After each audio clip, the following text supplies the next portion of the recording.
Hello friends, आप सभी का स्वागत है मेरे यूट्यूब चैनल स्टडी ईस्ट पे। आज हम लोग क्लास 9 का chapter 1 civics what is democracy white democracy का पार्ट 4 वीडियो, जो कि लास्ट वीडियो होने वाला है, कंप्लीट करने वाले हैं।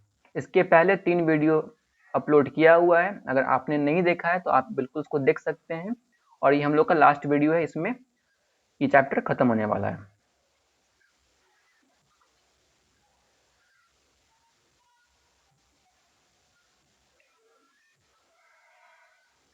हमने पिछले वीडियो में पार्ट 3 में आर्गुमेंट्स अगेंस्ट डेमोक्रेसी कवर कर लिया था। अब जो रिमेनिंग है, अब शुरुआत जो करना है हम लोग को आर्गुमेंट्स फॉर डेमोक्रेसी। ठीक, हमने पिछले वीडियो में देख लिया था कि डेमोक्रेसी के अगेंस्ट है, क्या क्या आर्गुमेंट है, क्यों उसको लोग अपोज कर रहे हैं। अब यहाँ पे उसके फेवर में बात देखेंगे। तो आर्गुमेंट्स फॉर डेमोक्रेसी, यहाँ शुरुआत होता है चाइना से। चाइना में 1958-1961 में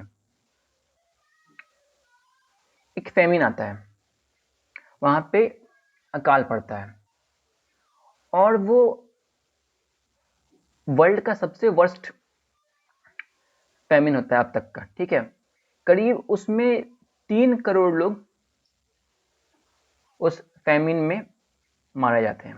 करीब 3 करोड़ लोग मारे जाते हैं। उसी समय हम लोग का जो इंडिया है, उसका भी इकोनॉमिक कंडीशन जो है वो चाइना की तरह था, उससे कुछ बेटर नहीं था।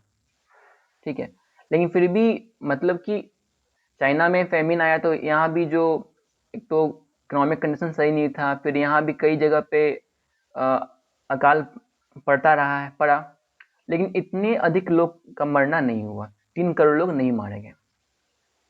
तो बाद में जब इकोनॉमिस्ट लोग ने इसका कंक्लूजन निकाला कि आखिर ऐसा क्या हुआ कि चाइना में इतना मौतें हो गई बट इंडिया में नहीं हुआ, जबकि इंडिया का इकोनॉमिक कंडीशन कोई खास अच्छा नहीं था। तो उनका ये कंक्लूजन था कि एक्चुअली में जो ये मौत हुआ वो गवर्नमेंट की पॉलिसी के कारण था। मतलब कि चाइना में जो गवर्नमेंट, उसका पॉलिसी कुछ ऐसा रहा जो कि रिस्पॉन्सिबल था वहां पे लोगों के मौत के लिए। ठीक है, इंडिया में क्या था, हम लोग को पता है, पहले भी पढ़ चुके हैं हम लोग, कि चाइना में जो है वो वन पार्टी गवर्नमेंट है, कम्युनिस्ट पार्टी का गवर्नमेंट है वहां पे। तो और हम लोग के इंडिया में क्या है, डेमोक्रेसी है। तो उनका बोलना था इकोनॉमिस्ट का कि इंडिया में क्या है कि डेमोक्रेसी था, तो यहाँ पे गवर्नमेंट को मजबूर होना पड़ा बिकॉज ऑफ डेमोक्रेसी, कि वो लोगों का जो फूड स्कैरसिटी है, जो लोगों को खाने की कमी है, ठीक है, फूड स्कैरसिटी है, उस पर वो फोकस करे और लोगों को जो है मरने से बचाए। बट ऐसा कोई काम चाइना में नहीं किया जाता है। ठीक है, और उनका बोलना था कि आज तक किसी भी इंडिपेंडेंट और डेमोक्रेटिक कंट्री में इस तरह का लार्ज स्केल फेमिन नहीं हुआ जहां पे इतने लोग मारे गए। अगर चाइना में भी मल्टी पार्टी इलेक्शन होता, वहां पे भी कोई अपोजिशन पार्टी होती, वहां पे प्रेस फ्री होता, वहां पे सेंसरशिप है, प्रेस जो है वही बोलता है जो गवर्नमेंट चाहता है, गवर्नमेंट के अगेंस्ट कुछ नहीं बोल सकता है। तो अगर वहां प्रेस फ्री होता तो वो गवर्नमेंट को, जो अपोजिशन होता है, प्रेस होता है, वो क्रिटिसाइज करता, उसका आलोचना करता, और वो गवर्नमेंट को मजबूर करता कि वो लोगों के नीड्स को पूरा करे। बट ऐसा कुछ नहीं था, जिस कारण से बिल्कुल गवर्नमेंट अपना मन का मर्जी करता रहा और इतने लोगों का मौत का कारण बना। तो इस एग्जाम्पल से साफ तौर पे दिखता है कि आखिर डेमोक्रेसी क्यों बेस्ट है। ठीक है, बेस्ट ना कहें तो ये ठीक है, इट इज बेटर। जितने भी गवर्नमेंट के फॉर्म है, उसमें जो democracy, that is better form government, इससे हम लोग को मालूम चलता है। क्योंकि यहाँ पे बेटर इसीलिए क्योंकि यहाँ पे डेमोक्रेसी में चाहे अपने मन से, चाहे अपोजिशन की मजबूरी में, चाहे मीडिया की मजबूरी में, गवर्नमेंट को लोगों के नीड्स के प्रति रिस्पॉन्ड करना पड़ता है। बट एक non democratic government like China, वो चाहे तो कर सकता है और चाहे तो नहीं कर सकता है, उसकी विश पे डिपेंड करता है, उस पर कोई प्रेशर नहीं है। ठीक है, तो ये जो है नॉन डेमोक्रेटिक गवर्नमेंट का क्या है, उसका एक डिमेरिट है। तो पहला हम लोग को यहाँ पे जो डेमोक्रेसी के फेवर में पॉइंट मिलता है कि a democratic government is a better government because it is a more accountable form of government. Democratic government better क्यों है? क्योंकि ये लोगों के प्रति अधिक जवाबदेह है, लोगों को जवाब देना पड़ता है, लोगों की जरूरत को वो रिस्पॉन्स को करना पड़ता है, बाकी ऐसा में नहीं है। तो पहला पॉइंट अगर हम लोग को लिखना है तो पहला पॉइंट यही बनेगा, जो कि आपके सामने ब्लैक बोल्ड में लिखा है कि democratic government is a better government because it is a more accountable form of government. ठीक है, तो इस कारण से ये हो गया।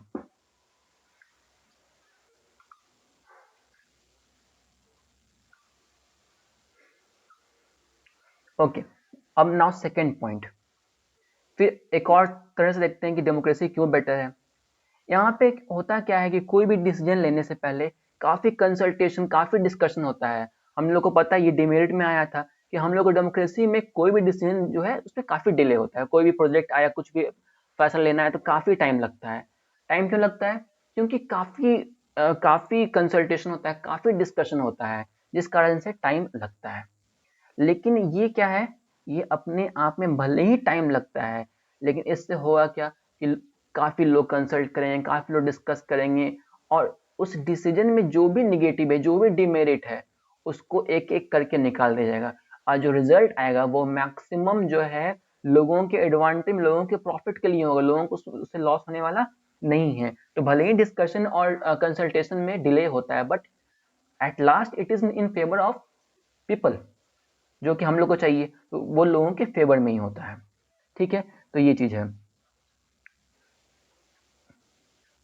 तो इससे हम लोगों को क्या होता है कि डेमोक्रेसी में भले ही टाइम ले, but it reduces the chance of rash और इररिस्पॉन्सिबल डिसीजन। गैर जिम्मेदाराना यहाँ पे डिसीजन नहीं लिया जाता है। इतने लोग कंसल्ट करते हैं, इतना टाइम लगाते हैं, तो जितने निगेटिव, जितने डिमेरिट्स हैं, सबको वो रिमूव कर देते हैं। तो फाइनली जो हम लोग का second point in favour of democracy है कि democracy improves the quality of decision making. ठीक है, ओके, नाउ नेक्स्ट।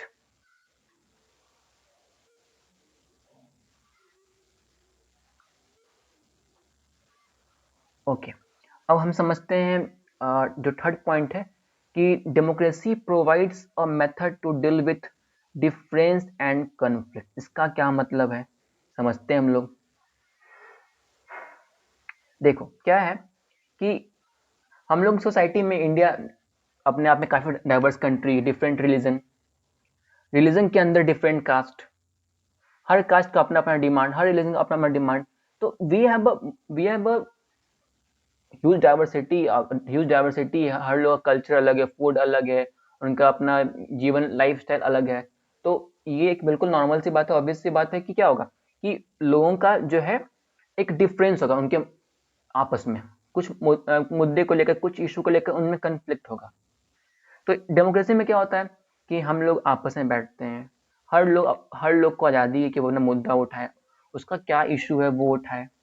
तो डेमोक्रेसी जो है एक मेथड देता है कि जो भी डिफरेंस है, लोगों में मतभेद है, कन्फ्लिक्ट है, उसको सुलझाया जाता है। यहाँ पे टाइम लगता है, बट लोग आपस में डिस्कशन करके कुछ बीच का रास्ता निकालते हैं। ठीक है, लेकिन अगर सपोज इसी जगह पे कोई नॉन डेमोक्रेटिक गवर्नमेंट है, ठीक है, तो वहां पे क्या होगा कि वहां पे जो रूलर है वो जिनके सपोर्ट में होगा, जिस ग्रुप के सपोर्ट में होगा, वो उनकी बात मानेगा, और जो अदर साइड है, जो कि अपोजिशन में, उसको क्या किया जाएगा, उसको ब्रूटली, उसको मतलब कि सब प्रेस कर दिया जाएगा, उसका बात नहीं सुना जाएगा। तो एक तरह से यहाँ पे जो एक लोगों का अपना डिसेंट है, लोगों का नाराजगी है, वो ऑलवेज रहेगा, और कभी भी शांति नहीं हो सकता है। तो डेमोक्रेसी जो है वो ओवरऑल जो है एक काफी स्टेबल, जहाँ पे हर लोग को एक मेंटल पीस भी है कि हाँ, हमारा बात भी सुना गया। कोई यहाँ पे परमानेंटली लॉस, परमानेंटली प्रॉफिट में नहीं होता है। अगर आज कभी ऐसा कोई डिसीजन लिया गया जो कि किसी एक ग्रुप को मे बी कुछ समय के लिए डिसएडवांटेज करता भी हो, तो आफ्टर सम टाइम क्या होगा कि फिर से कुछ इशू उठेगा, फिर समय बदलेगा, तो लोग डिस्कशन करेंगे, फिर उसको भी हटा के ओवरऑल सबके बेनिफिट के लिए काम किया जाएगा। तो हम लोग डेमोक्रेसी में हम लोग को मेथड मिलता है कि हम लोग डिफरेंस और कन्फ्लिक्ट को दूर कर पाते हैं। तो थर्ड पॉइंट आप ये लिख सकते हैं कि democracy provide a method to deal with difference and conflict, right.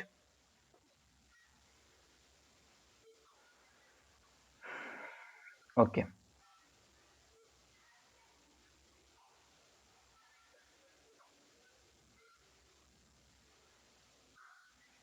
Okay. अब जो है हम लोग का फोर्थ पॉइंट,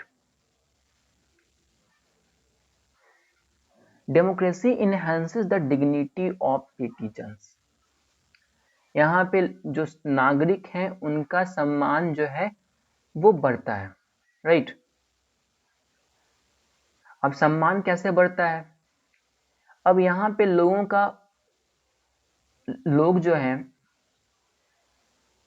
यहाँ पे चाहे पढ़े लिखे हों, चाहे अमीर गरीब, पढ़े लिटरेट हो, इलिटरेट हो, पुअर हो, रिच हो, मिडिल क्लास हो, अपर क्लास हो, लो क्लास हो, कोई भी हो, किसी कास्ट का, कोई रिलीजन का, सबको इक्वल वोट मिला हुआ है और सबका उतना ही शेयरिंग है यहाँ पे एजेंडा सेटिंग में, कोई भी मुद्दा बनने में।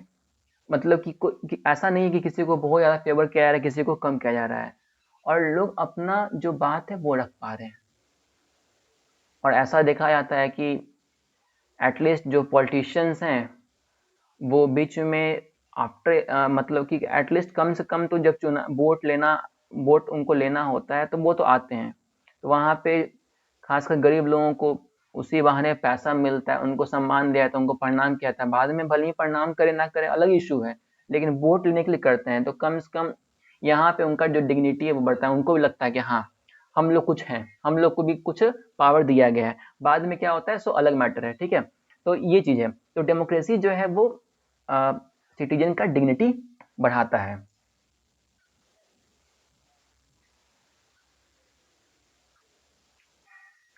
लेकिन वही है कि कोई डिक्टेटर होता है, कोई मोनार्क होता है, वो क्या करता, वो नहीं पूछता है लोगों से कि तुमको क्या चाहिए, उसको जो मन है सो करेगा। अब लोगों को क्या चाहिए, कोई सुनने वाला है ही नहीं, तो उसका डिग्निटी ऐसे भी नहीं है, उसके दिमाग में जो घूमेगा वही करने वाला है। तो ये चीज़ है। तो इस तरह से हम लोग का जो ये पॉइंट था कि democracy enhances the dignity of its citizens. Okay, now जो लास्ट पॉइंट है कि finally democracy is better than other form of government because it allow us to correct its own mistakes. Yes, ये भी है कि democracy क्या है, ये हम लोग को चांस देता है कि हम अपनी गलतियों को सुधार सकें, ठीक है। कोई भी गवर्नमेंट कुछ भी डिसीजन लेता है, कोई भी एक्ट या कानून लाया जो कि लोगों को मे भी अच्छा ना लगा हो, तो उनके पास पावर होता है। हम लोग डेमोक्रेसी में ये उनको राइट मिला है कि वो प्रोटेस्ट कर सकते हैं, वो अपने व्यूज एक्सप्रेस कर सकते हैं कि हाँ हमें ये पसंद है कि नहीं पसंद है। तो होता क्या है कि जो रूलर्स हैं, जो गवर्नमेंट है, उनको जनता का बात सुनना पड़ता है, जो जो एक्चुअली मेजोरिटी चाहता है सुनना पड़ता है। और इन केस अगर वो नहीं सुनते हैं तो जनता नेक्स्ट अगले जो इलेक्शन होता है उनमें उनको हरा देता है। जो नेक्स्ट गवर्नमेंट आता है वो उस एक्ट को, उस नियम को, उस कोई भी टैक्स वगैरह चाहे कुछ चीज़ भी हो उसको हटा देता है। तो यहाँ पे अगर कुछ मिस्टेक हो गया है तो यहाँ पे उसको फिर से उसको हम लोग फिक्स कर सकते हैं, उसको सही कर सकते हैं। बट अगर वही कंपेरिजन करें कि नॉन डेमोक्रेटिक गवर्नमेंट है जहाँ पे डायनेस्टी चल रहा है, तो वो तो अपने गलतियों को सुधारने वाला नहीं है। और यहाँ पे हम लोग को ये बिल्कुल मिलता है कि हम लोग गलती जो कोई गवर्नमेंट कर रहा है उसको, अपनी मिस्टेक को हम लोग सुधार सकते हैं, ठीक है। तो ये चीज़ है। कोई भी गवर्नमेंट का फॉर्म है डेमोक्रेसी, क्या क्या कहा गया कि ये आइडियल, ये बेस्ट नहीं है, बेटर है। आप डेमोक्रेसी में मिस्टेक कर सकते हैं, ऐसा नहीं कभी नहीं होगा कि आप मिस्टेक नहीं कर सकते, मिस्टेक बिल्कुल हो सकता है, बट उसको सुधारने का मौका भी डेमोक्रेसी में हम लोगों को मिलता है। गवर्नमेंट सुधारे वरना उसको फिर जाना पड़ता है। तो इस तरह से चीज़ है। तो इतने जो पॉइंट हैं जो कि काफ़ी फेवरेबल हैं, जो कि डेमोक्रेसी काफ़ी सपोर्ट में है। तो ओवरऑल हम लोग बिल्कुल कह सकते हैं कि भले ही ये बेस्ट ना है बट इट इज़ बेटर, ठीक है।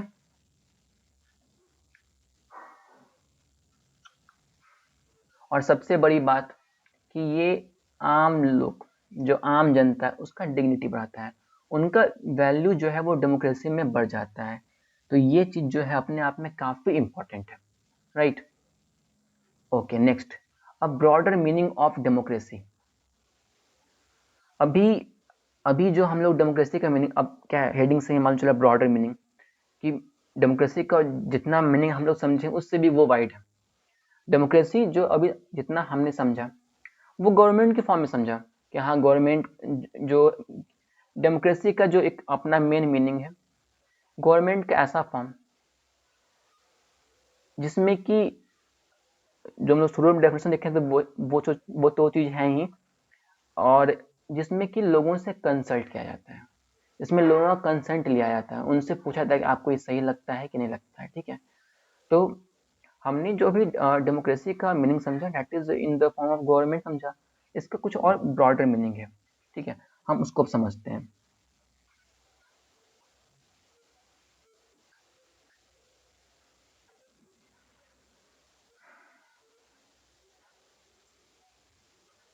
ओके, यहाँ पे एक चीज़ है जो हम लोग देख लेते हैं कि डेमोक्रेसी के जो हम लोग डिफाइन किया, तो ये बात क्या है कि आप ये अपने आप में मैक्सिमम जो क्राइटेरिया नहीं था, जो हमने पढ़ा, डिस्कस किया, वो एक मिनिमम क्राइटेरिया था। अगर इन चीज़ों पे कोई गवर्नमेंट उतरती तो हाँ हम लोग कह सकते हैं कि डेमोक्रेसी की तरह है। अब गुड डेमोक्रेसी की मिनिमल डेमोक्रेसी है we can't say, but we can say that हाँ ये गवर्नमेंट का फॉर्म जो है डेमोक्रेटिक है, जो हम लोग को मिनिमम फीचर देता है। और जो हम लोगों का जो मोस्ट कॉमन फॉर्म आज डेमोक्रेसी का है, वो जो है वो रिप्रेजेंटेटिव डेमोक्रेसी है, जहाँ पे रिप्रेजेंटेटिव्स को चुना जाता है, जो हम लोग का है। हम लोग डायरेक्टली पार्टिसिपेट नहीं करते हैं। आपको मैंने क्या बताया, डेमोक्रेसी का मतलब क्या होता है कि जहाँ पे लोगों से पूछा जाए, कोई भी डिसीजन लिया जाना है, जैसे कि घर में खाना बनना है सपोज एग्जांपल के तौर पे, तो घर के हर लोग से पूछा जाए कि भाई आप क्या खाना चाहेंगे, और मैक्सिमम लोगों का जो जो जिनमें वो चाहते हैं खाना बनना, जो बनना वो बनेगा, तो ये अपने आप में डेमोक्रेटिक डिसीजन है। तो डेमोक्रेसी का मतलब ये होता है कि लोगों से पूछा जाए। बट जहाँ पे हमारे देश की तरह इतना पॉपुलेशन अधिक हो, वहाँ पे वन टू वन लोगों से पूछना पॉसिबल नहीं है। तो हम लोग देश में क्या होता है, हम लोग देश में हम लोग अपने एमपी, अपने एमएलए चुनते हैं, और वो हम लोग के बदले, हम लोग के बिहाफ पे डिसीजन लेते हैं। तो जो इस तरह से अपने प्रतिनिधि को चुनकर जो डिसीजन लिया जाता है, इस तरह का जो डेमोक्रेसी, इसको हम लोग क्या बोलते हैं, रिप्रेजेंटेटिव डेमोक्रेसी बोलते हैं। ठीक है, ये चीज हो गया।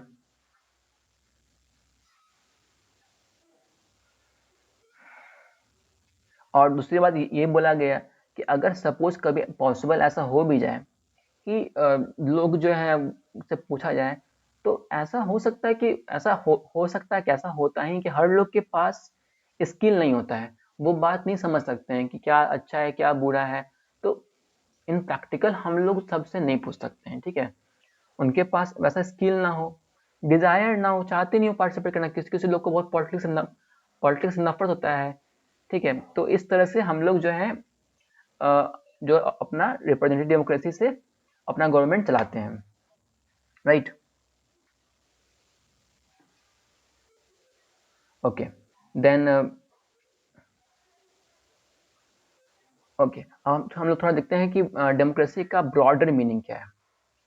ब्रॉडर मीनिंग ये है कि डेमोक्रेसी जो है कोई एक सिर्फ गवर्नमेंट का फॉर्म ही नहीं है, ये अपने आप में एक वाइट प्रिंसिपल है, प्रिंसिपल सिद्धांत जीवन का। हम लोग गवर्नमेंट के अलावा भी और जगह डेमोक्रेसी वर्ड का यूज करते हैं। जैसे example, we are a very democratic family, हम लोग काफी लोकतांत्रिक परिवार हैं। इसका मीनिंग क्या लिखा है इसमें कि जब भी हम बैठते हैं तो हम लोग सब लोग बैठते हैं और संग में ही डिसीजन लेते हैं, और सहमति जो बनता है उस पर काम होता है, और मेरा खुद का ओपिनियन मेरे पिता के ओपिनियन, उनके विचार के बराबर होता है। ठीक है, तो इस चीज से हम लोग समझ सकते हैं कि बोलने का क्या मतलब है, कि जहाँ पे सबका सहमति लिया जा रहा है। तो ये कोई गवर्नमेंट का फॉर्म तो नहीं है, बट फैमिली में है, तो जहाँ पे सबका सहमति, कंसेंस है, सबका कंसेंट है, तो ये एक डेमोक्रेटिक फैमिली हो गया। फिर सेकंड पॉइंट में लिखा है कि मैं उन टीचर को पसंद नहीं करता जो कि बच्चों को क्वेश्चन पूछने नहीं देते हैं। मुझे तो वो पसंद है जो जिनका डेमोक्रेटिक टेम्परामेंट हो, मतलब जो बच्चों को बोलने दें। ठीक है, फिर one leader and his family member decide everything in this party, how can they talk of democracy. एक नेता, उसके पूरे परिवार लोग पार्टी में सब कुछ डिसाइड करते हैं, क्या कौन चुना जाएगा, कौन लड़ेगा, किसको टिकट मिलेगा, क्या करेगा। खुद वो डेमोक्रेटिक नहीं है तो वो डेमोक्रेसी की बात कैसे कर सकते हैं? आपको सबका सुनना है, ठीक है? तो इससे हम लोगों को एक जो बेसिक जो नॉलेज क्या मिलता है कि कंसल्टेशन सबसे होना चाहिए और सबका कंसेंट होना चाहिए, मैक्सिमम लोग खुश होना चाहिए, ठीक है? मतलब कि डेमोक्रेसी में अब क्या है कि यहाँ पे रूल मेजोरिटी का होता है, तो कोई भी कहीं भी किसी जगह पे भी किसी देश में भी राज्य में हम लोग सबको खुश नहीं कर सकते हैं। तो डेमोक्रेसी का अपना बेसिक प्रिंसिपल क्या है कि कहा गया है बहुजन हिताय बहुजन सुखाय, ठीक है? जिसमें अधिकतर लोग का हित हो, अधिकतर लोग का सुख, मतलब कि उनको सुख मिले, वो डिसीजन लेना चाहिए। कुछ लोग ऐसे बिल्कुल होंगे जिनको थोड़ा बहुत दुख तो खैर होगा, ठीक है? तो यहाँ पे मेजोरिटी का रूल होता है, सबका कंसल्टेशन और कंसेंट हम लोग को चाहिए होता है। तो this democracy is also a principle, सिद्धांत भी है that can be applied to any sphere of life, right? कभी कभार जो है डेमोक्रेसी को का यूज हम लोग एग्जिस्टिंग गवर्नमेंट है उसके लिए यूज ना करके एक आइडियल स्टैंडर्ड सेटअप करने के लिए, एक आदर्श, एक स्टैंडर्ड सेटअप स्टैंडर्ड को सेटअप करने के लिए भी यूज करते हैं। जैसे true democracy will come to this country only when no one goes hungry to bed. सच, ट्रू डेमोक्रेसी तभी आएगा जब कोई आदमी भूखा ना रहे, कोई भूखा बेड पे ना जाए, ठीक है? फिर नेक्स्ट पॉइंट क्या है? In a democracy every citizen must be able to play equal role in decision making. Democracy में हर सिटीजन को इक्वल रोल मिले, इसके लिए से आपको उनको इक्वल राइट टू वोट ही नहीं, उनको इक्वल इन्फॉर्मेशन भी देना पड़ेगा, उनको बेसिक एजुकेशन भी देना पड़ेगा, उनको इक्वल रिसोर्स भी देना पड़ेगा और अ लॉट ऑफ कमिटमेंट, ठीक है? तो ये जो है एक अपने आप में क्या है, आइडियल चीज है। ऐसा पॉसिबल करना कि कोई भूखा ना जाए, सबसे हम लोग बात करें डिसीजन को लेके, प्रैक्टिकली पॉसिबल नहीं है, ठीक है? तो एक आइडियल है, बट आइडियल सेट क्यों किया जाता है? जब हम लोग आइडियल सेट करते हैं तो हम लोग उस बिल्कुल वो नहीं हो सकता, बट वी कैन उसके पास पहुंच सकते हैं, है ना? उसके नियर पहुंच सकते हैं परफेक्टनेस के। तो हाँ, तो यहाँ यही बात बोला जा रहा है कि अगर आप इन आइडियल्स को बिल्कुल सीरियसली लेंगे तो फिर आप तो लास्ट में आपका यही कंक्लूजन होगा कि no country in the world is democracy, कोई भी कंट्री डेमोक्रेसी नहीं है। बट ये आइडियल है, इट इज नॉट प्रैक्टिकल। तो हम लोगों को देखना क्या है कि कौन गुड है कौन मिनिमल है, तो हम लोग को गुड और मिनिमल देखना है, ठीक है? ओके देन, तो हमने इस चैप्टर में काफ़ी मिनिमम एक सिंपल गवर्नमेंट के फॉर्म में डेमोक्रेसी डिस्कशन किया, और आने वाले चैप्टर में आप और भी इसको डिटेल में पढ़ेंगे, जो कि यहाँ पे चैप्टर 3 के बारे में बोला जा रहा है, ठीक है?